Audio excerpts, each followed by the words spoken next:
किसान साथियों, आज हम जानेंगे गेहूं की फसल में अंतिम उर्वरक हमें क्या डालना चाहिए, यानी अंतिम खाद हमें क्या डालना चाहिए, कब डालना चाहिए, कितनी मात्रा में डालना चाहिए, क्या डालें तो हमें ज़्यादा लाभ मिलेगा।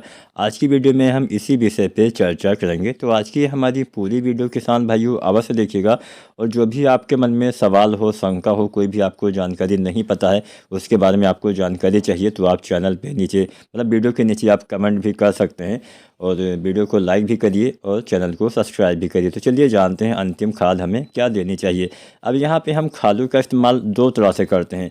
एक खाद जो हम दानेदार या फिर पाउडर रूप में आती है, जिसका हम मिट्टी में इस्तेमाल करते हैं बुवाई विधि से।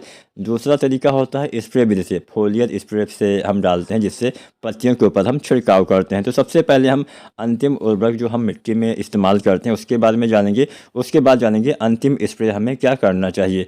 तो यहाँ पे अंतिम उर्वरक के रूप में पहली चीज़ तो आपको यूरिया डालनी होती है। दूसरा पानी जब आप लगाते हैं 40-45 दिन पे, उसके बाद आपको पहली चीज़ तो आपको यूरिया खाद डालनी होती है। यूरिया लगभग एक बैग यानी 40 या 45 किलो के आसपास आपको यूरिया प्रति एकड़ के हिसाब से पहले पानी के बाद इस्तेमाल, दूसरे पानी के बाद इस्तेमाल करना होता है। पहले पानी पे भी इतनी ही मात्रा डालनी होती है, लेकिन अंतिम यूरिया हम दूसरे पानी पे डालते हैं। यूरिया हम 3 बार डालते हैं। अब जहाँ पे बुआई के समय सिफारिश नहीं की जाती है, वहाँ को अगर छोड़ दिया जाए तो लगभग सभी जगह पे हमें यूरिया 3 बार डालना चाहिए। पहली बार लगभग 20 से 22 किलो यूरिया हम बुआई के समय इस्तेमाल करते हैं, जब आप डीएपी वगैरह डालते हैं, पोटास, या फिर अगर आप डीएपी के साथ 20-22 किलो डालना है। अगर आपको कोई एसएसपी वाली खाद डालते हैं तो यूरिया की मात्रा यहाँ पे भी आपको 40-45 किलो करना पड़ेगा, क्योंकि डीएपी में नाइट्रोजन होता है जबकि एसएसपी में नहीं होता है। तो मात्रा यहाँ पे आपको यूरिया की उस हिसाब से बढ़ा लेना है। वैसे डीएपी के साथ ज़्यादातर के साथ साथ ही बुआई करते हैं, तो यहाँ पे यूरिया 20-22 किलो यानी आधा बैग आपको इस्तेमाल करना है। ऐसे ही पहले पानी पे एक बैग यूरिया यानी 40-45 किलो, और दूसरे पानी पे अंतिम यूरिया यानी वही 45 दिन या 50 दिन तक अंतिम यूरिया हम 40 से 45 किलो दानेदार खाद के रूप में इस्तेमाल करते हैं।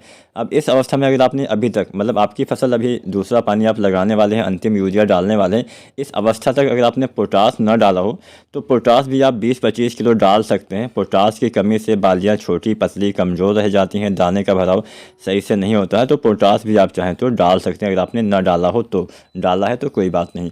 अब इसके साथ आप ह्यूमिक एसिड वगैरह भी डाल सकते हैं, जिससे क्या होता है कि पौधे के जो छोटे वाले कल्ले हैं, अब जो 40 से 45 दिन वाली अवस्था होती है, इस अवस्था को हम पौधे की बढ़वार वाली अवस्था मानते हैं। जो कल्ले पहले निकलते हैं, ऐसा नहीं कि हाँ सारे कल्ले एक साथ ही निकल आते हैं, पहले 2 कल्ले निकलेंगे, फिर 3, 4, 5, 6 ऐसे ऐसे निकलते हैं। तो जो शुरुआती कल्ले होते हैं वो तो काफ़ी बड़े हो जाते हैं, लेकिन जो लास्ट में कल्ले निकलते हैं उनकी साइज़ छोटी रह जाती है, उसमें बालियाँ भी बाद में छोटी आती हैं। तो अगर आप चाहते हैं उनकी बालियाँ अच्छी आएँ, बड़ी आएँ थोड़ा सा, तो यहाँ पे आप यूरिया के साथ ह्यूमिक एसिड डाल सकते हैं, जिससे अच्छा लाभ मिलता है। वैसे तो पहले पानी पे भी इसका इस्तेमाल कर सकते हैं। ह्यूमिक एसिड 98% वाला लगभग 1 से लेकर 1.5 किलो यूरिया खाद के साथ मिला के, अगर आप पोटास भी डालते हैं तो उसके साथ भी मिला के आप इसका इस्तेमाल कर सकते हैं, अच्छा लाभ मिलेगा।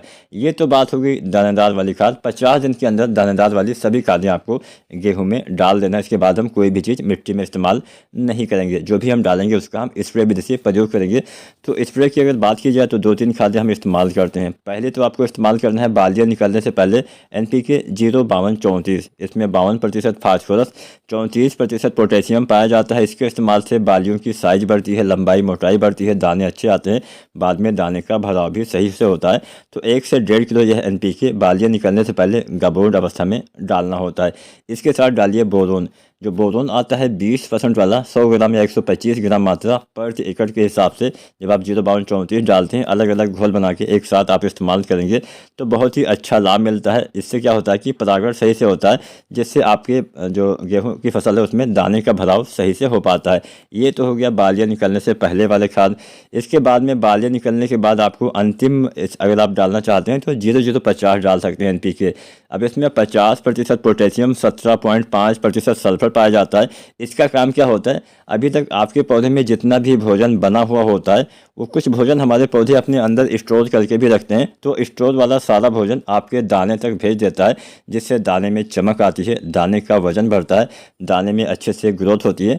तो अच्छे मोटाई वाले दाने पाने के लिए, चमकदार दाने पाने के लिए अभी आप जो है 0-0-50 NPK का इस्तेमाल कर सकते हैं। 1 से 1.5 किलो यह अंतिम स्प्रे जो है आपको बालियाँ निकलने के बाद दाने भरते समय करना होता है। आज की वीडियो पसंद आई होगी तो लाइक करें, जो भी सवाल हो कमेंट करें, और चैनल को सब्सक्राइब नहीं किया है तो सब्सक्राइब